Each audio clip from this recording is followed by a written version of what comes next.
Welcome to the Real News Network. I'm Jessel Noor in Baltimore. Last week, local Baltimore activists pulled a major media prank on Playboy magazine that went viral, raising the importance of consensual sex.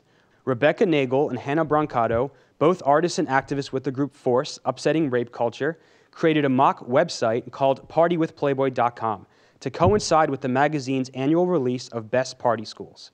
The website read, "Somewhere in the countless hours we spent tallying up co-eds and scoring beer pong, we lost track of the most essential element of the Playboy lifestyle, sexual pleasure. Rape is kryptonite to sexual pleasure. The two cannot coexist. For our revised party guide to live up to our founder's vision, we had to put up a new criteria on top, namely consent. As part of their ongoing campaign to raise the issue of consent, especially on campus, on Wednesday, they just launched the Consent College Issue and Consent Revolution Awards. Now joining us in studio are Rebecca Nagel and Hannah Brancato. Again, both artists and activists with Force Upsetting Rape Culture. So Hannah, before we start talking about your campaign, can you just break down what rape culture is for our viewers and talk about Force's strategy in combating it? Rape culture includes languages and laws and images that surround us and that make rape seem inevitable and like a problem that can't be solved. And Force's technique in combating it is to find holes in these systems where we see possibility for change. And so Rebecca, a big part of that, I'm sure, is the college campus. Talk about why you took on Playboy and their new issue that just came out, and talk about more about your ongoing campaign. You just launched part of it today. Yes, so the whole prank started a week ago. We pretended to be Playboy, releasing, instead of a top 10 party list, the top 10 party commandments, the ultimate guide to a consensual good time, which were 10 tenets of consent and included things like thou shalt ask first and thou shalt not take advantage of sloshed persons. A lot of people believed the prank, and it went viral last Tuesday, and then people started to report that it wasn't real and found out that it was us. And not only was it Force that created the prank, but we actually worked with a national network of college students who did organizing on their campuses. They were in on it, they posed for photos, they helped it go viral on social media, and it raised this whole national conversation about consent on college campuses. And what the very positive response to people who thought that it was real shows that people are really ready for this kind of media and really ready for this kind of message. What we launched today isn't a prank, it's just real. We made this publication, what we're calling our college issue, a consent magazine that highlights different activist projects that students are doing on their campuses to promote consent, and also gives students some ideas and tools about what they can do. Along with the magazine, we're actually doing this really cool contest we're calling the Consent Revolution Awards. And for the next 2 weeks, students at colleges across the United States are going to participate and do different actions and then share their photos on social media. And then if you win the contest, you get a prize pack that includes things like consent tattoos and free condoms. And then also the cool thing is that we have some media partners like Think Progress and Bitch Media. They're going to publicize the winning campaigns.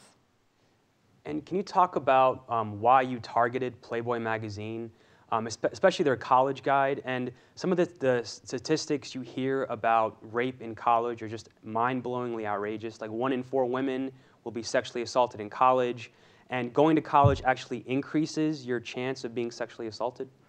Exactly. So this is a huge epidemic, and it's a problem that's not being addressed enough. And as a publication that's discussing sex, Playboy should be on the forefront of actually promoting what real good sex would be for all people involved, instead of what they're currently promoting, which is still, a good time for men and women as accessories to that good time.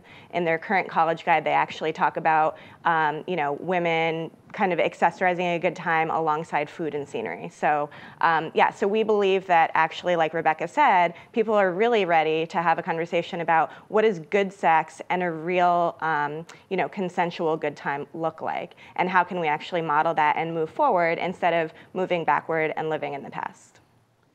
And so you two and your organization have been working on this for some time. You won an award last year for your work challenging Victoria's Secret.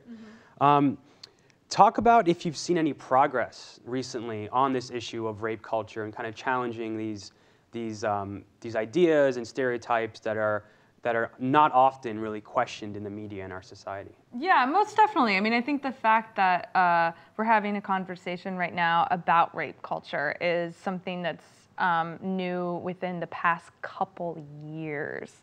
5 years ago, people weren't talking about rape culture. It wasn't a term.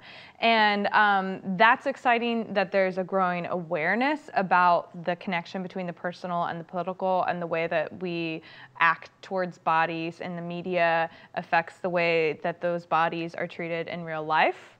The other thing that's really exciting is that people are getting really smart about how they consume media, how they respond to media, and what consent culture looks like. So the whole Robin Thicke meme of blurred lines, instead of people just being mad and criticizing about it, there were all of these amazing spoof videos. So people made ones where they swapped the gender roles, people made videos where they talked back to Robin Thicke. My favorite was a Consent is Sexy version, where it was, instead of blurred lines, the chorus was ask first. So I think in the past couple of years, what we've seen is not only a growing awareness, but a growing engagement in creating a new culture. And I think that actually, when you look at who's doing what, college students are the students that are at the forefront. They're making media, they're putting it out on social media, and it's actually these old school media giants like Playboy that are out of touch and just behind.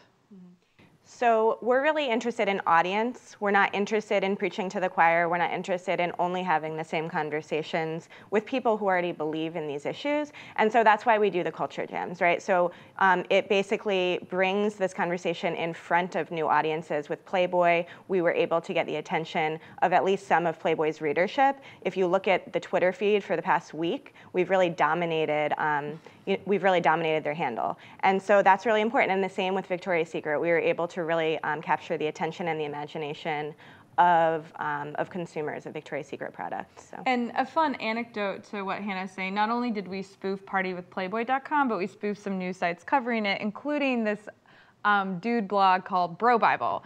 And they wrote this amazing response to us hacking their website. Right away, they were the first people to They reply. immediately replied with a full-on endorsement, and the article ended in, "The world is safe for bros to be feminists too."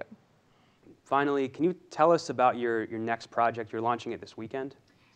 Yeah, so this weekend on Sunday, we're doing an installation at the Plaza at Penn Station in Baltimore, and it'll be the first viewing of the Monument Quilt. We're laying out 100 blankets that contain stories from survivors of rape and abuse, and on those blankets hosting a public picnic. And what the picnic will do is create highly visible public space where the experience of survivors are honored and respected instead of silenced and shamed. And what's happening on Sunday is part of a larger project that Hannah can speak to. So basically, over the next year, we're going to be collecting more than 6,000 of these blankets. We're going to be launching a national campaign to collect them, and we're going to install them on the National Mall next summer. And they're going to spell affirmative messages to survivors that we believe our culture should be telling them, instead of the current messages that we do. So we will be heard. This is not our fault. We are not alone. And so the event on Sunday is really to gear up people's attention for this year-long organizing effort. There's a lot of donations, volunteer time. There's a lot of exciting things that are going to be happening as we have workshops across the country to collect the blankets. Hannah and Rebecca, thank you both so much for joining us. Thank you for having us. Thank you for joining us on the Real News Network.